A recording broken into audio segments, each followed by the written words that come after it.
Hey guys, I just wanted to do my review of Thor Ragnarok, the final installment of the Thor trilogy. And I would say this easily and hands down blows the last. I enjoyed the last two movies for what they were. I mean, they weren't my favorite Marvel movies, but this one easily and hands down blows the other two out of the water. Definitely among the top Marvel movies.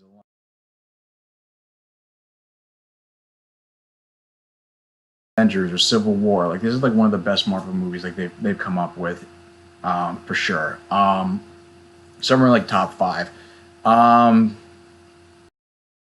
you feel like the character and the movie itself, like it's become like a lot less. It's become like less self serious, and especially in the moment where Thor's facing Surtur or Surtur or something like a flame demon, and he addresses him as son of Odin, and Thor's like, son of a bitch, you're still alive. And he's gonna do this whole like very melodramatic speech, but then it keeps getting interrupted by Thor, who's being like chained up, and the chain starts spinning. Is like, wait, hold on, I'm coming back around. I thought we were connecting there. Just give me a second. Just give me a second. And people, I know like some people were turned off by the comedy of this movie, but I just felt like it just added to Thor's character, where he has loosened up, has more of a sense of humor, and even Taika Waititi, but who was the director on this, who was the director, said, he spent all his time on Earth and hanging out with guys like Tony Stark, that of course he would develop a sense of humor, and it was cool to have him use the Led Zeppelin song from the trailer in both the opening fight sequence and the last fight sequence for both with Thor. And it was kind of funny when you have like moments with Scourge, who is being played by, I forgot the actor's name. He was acting as like operating the Bifrost now, and then he was basically hitting on these women with and like using a shake weight, and basically he's supposed to warn of Loki when Thor was coming back, but between the Flame Demon telling him about Odin no longer being on the throne, and Thor seeing the Loki statue in like a Greek theater-esque play in which Matt Damon, I think like it's Luke Hemsworth and Sam Neill are playing Loki, Thor, and Odin respectively in this play. And I think there were cameos. There were like all actors who were supposed to be runner ups for their respective role characters in the actual film. And it was kind of like, and Anthony Hopkins did a great job like playing Loki as Odin when you just go, and it was nice that Thor's become like has become smart enough to catch on to Loki's BS and know when he's like being tricked. That Thor always manages to get the one up on him, and so it was funny how you figure out that Loki had just left Odin in a retirement home on Earth for the last couple of years, and that's when you get this Doctor Strange cameo where he uses his powers to mess with Thor and Loki, and sends the latter into some kind of void. And when Loki finally escapes, he finally yells, "I was falling for 30 minutes!"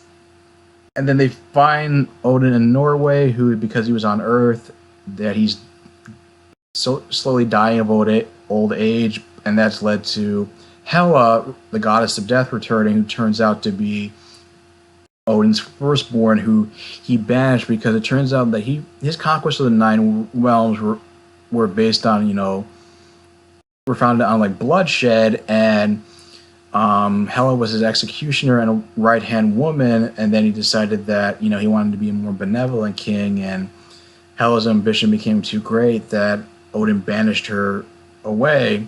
But with Odin's death, that now she's free to draw on Asgard's power to fuel her own and basically invade Asgard, which she makes short wind of the Warriors 3, who go out almost unceremoniously. Most of Asgard Heimdall is able to come back, even though he was on the run as a fugitive and um, help the surviving Asgardians go into hiding, while Thor and Loki end up on Sakaar, the war planet run by Jeff Goldblum, um, who's known as Grandmaster. And like, I love how like Jeff Goldblum is basically just kind of playing himself, like putting acting like you would come to expect from a Jeff Goldblum character, being his eccentric self, and the moments where Hulk and Thor are fighting in the stadium, and there's a nice little callback where Hulk tries to use Black Widow's lullaby and say, "Hey, big guy, sun's getting real low," but then doesn't work, and like Hulk grabs Thor out of frame, starts like smacking him around the same way he did to Loki in Stark Tower, and with Loki going, "Yes, yes, that's how it feels," and or just the fact, or just like there's a lot of like slapstick comedy that I just loved about this movie that I think worked really well. And like I said, I know the comedy may have been too much for some people, but I thought it was like a lot smarter than the comedy in say the first two Thor movies, and I felt like it had a better balance of the comedy and then the drama and action during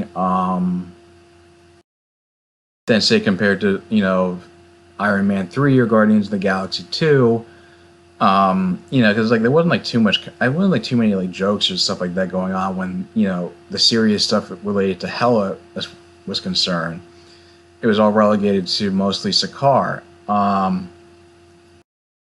like the reference to when Thor's trying to or when Thor tries to throw a ball at the window trying to escape from Hulk's quarters, and then just bounces back and like hits him, and then he has to just jump through just to get through. Or when he's like fighting with really bickering with the Hulk, who's been in this form for 2 years, and he has to like he accidentally see, and then he sees Thor naked. He sees Hulk naked, and it's just like, yep, and you're naked, and it's burnt in my brain. And then he was trying to, or when he tries to like reactivate the Quinjet using the handprint and voice recognition, it keeps saying "Strongest Avenger, God of Thunder," and then he gets pissed off and says, "Damn you, Stark! Point Break!" It goes, "Welcome, Thor." And the fact that it has this arc where you realize Banner's terrified that when he finally turns back into the Hulk after seeing like the last recorded video message from Black Widow before the Hulk disconnected the message back in Age of Ultron, that he's been the Hulk for 2 years and he doesn't remember anything, and he now just felt like, he says like at first it always felt like he and the Hulk had both hands on the wheel, but now it just seems like the Hulk's in the driver's seat and like Banner was in the trunk, and now he's afraid if he turns into the Hulk again he won't be able to transform back. But after recruiting Valkyrie and stealing one of the Grandmaster's ship to go through what the actual portal to get back to Asgard is called the Devil's Anus. That there's this moment where Hulk's in this spaceship, he's about to jump out and help rescue the people of Asgard, who when they're being chased down by Hela's giant dog or wolf. And when it's supposed to be like a callback to like Incredible Hulk, where he jumped out of the plane in order to have the adrenaline turn him into the Hulk, except this time he lands flat on the Rainbow Bridge. All of it broke. His body completely broke. All the broken bones in his body. He looks like roadkill. Even the giant wolf is like reacts like, well, I guess he's dead. But he manages to turn to the Hulk anyway. And even though Hela destroyed, and then you have like Loki, who's, even though he's basically being his opportunistic self, he does manage to come back with Korg and a ship from the Grandmaster to come help evacuate Asgard.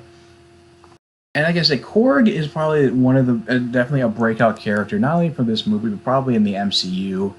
Like he's so funny, like, and Taika Waititi is so funny in this role as being this kind of like unassuming, just like rock monster, and just doing monster and just talking to Thor when they're having an exchange about how Thor used to have Mjolnir would just like Korg's asking how the hammer works, and Korg would say things like, "Oh my God, the hammer pulled you off," and Thor's like, "No, the ground. It pulled me off the ground." Or when Loki's setting a projection of Thor while he's in prison, and he's Korg's first reaction is to running into the room, going, "Piss off, Ghost!" and tries to like stomp on him, and then he hits the wall. Or when he's talking about going to fight the Grandmaster's champion, his reaction is, "Hey, that's what Doug always used to say. Bye, new Doug." Or just when Thor realized and after getting his eye actually gets gouged out and by Hela, and he eventually realizes how his power is not like the Mjolnir only helped channel his powers. It wasn't like the source of it. That he's able to like conjure lightning almost like Storm, and is able to just like cut through Hela's undead soldiers, and even like Scourge, who was like he was basically like an Asgardian who was just looking for validation and wanting to die a warrior, just get any kind of recognition. This is why he was originally working for Hela, even though he was reluctant to execute anybody. And he managed not to when one of the Asgardians confessed to saying where Heimdall and all the other Asgardians were hiding. Even he got like his own arc where he managed to die. He died helping evacuate the Asgardians onto the ship because Thor realized that he had to let Surtur destroy Asgard in order to defeat Hela, and that Ragnarok actually had to come to pass. And Heimdall was saying, like, it's not the place, it's the people. Where this funny moment where, like, after everybody gets onto the ship, Korg has this moment where if the foundation's still there, we can rebuild, and then of course the planet blows up, and he just goes, and the foundation's gone. My bad. Sorry. And Thor decides to, reestablish Asgard on Earth. And of course, the mid-credit scene was just them being encountered by I think Kevin Feige called it like Scavenger One or something like that, which is supposed to be Thanos' ship. And the post-credit scene was just like the revolt on Sakaar going on, Jeff Goldblum presumably being overthrown from power and trying to say it's a tie. But I like the mid-credits scene more. I felt like most characters kind of had their own arc. Valkyrie being this disenchanted warrior who didn't want to have anything to do with Asgard because, she was the last of her kind, and she's been drinking herself into oblivion and being, I guess, a gun for hire for the Grandmaster. This is the first in like a 3-part arc for Bruce Banner and the Hulk in terms of like getting control of his alter ego, and Thor just learning to become. I mean, it was like it was kind of similar in the fact that Thor lost his hammer and was waylaid to another planet from Asgard, but they didn't completely nerf his powers and he did. It was actually just him learning to be a better hero, learning to be like a hero, and finding out, and not be, and like what it takes to be a true hero. Learn to be like, I guess, becoming king of Asgard, and it just felt like things came full circle, and the characters come a long way from just being some like arrogant musclehead warmonger and kind of being like wiser and not being so airheaded, and being even Loki is realizing that even you could feel bad when he says that it kind of hurt him when Thor said he was disappointed that he would never get to fight side by side with him for years to come. That was a regret that Loki had, and you can tell he still had a soft spot for his brother in spite of feeling like he was always in his shadow, and the fact that he comes back to rescue Asgardians. He still kind of cares, but he also knows he's an opportunist, considering you can tell he grabbed the Tesseract from Odin's chamber before they left Asgard and possibly used as a bargaining chip for when Thanos came looking for them. But yeah, I say overall, I enjoyed the hell out of this movie. I wish I could go. If money was an issue, I would definitely go and see it again. This is the most fun I've had at a Marvel film this year, and it's definitely one of the best. I go recommend seeing it if you haven't yet. Go see it multiple times if you can. But anyway, if you guys have seen Thor Ragnarok, how do you what do you think about it? Do you think there was too much comedy? Do you like it better than the other Thor movies? How do you think it compared to other Marvel movies? Leave your thoughts in the comments down below. If you like this video, like, share, and subscribe, and I will talk to you guys soon. Take care.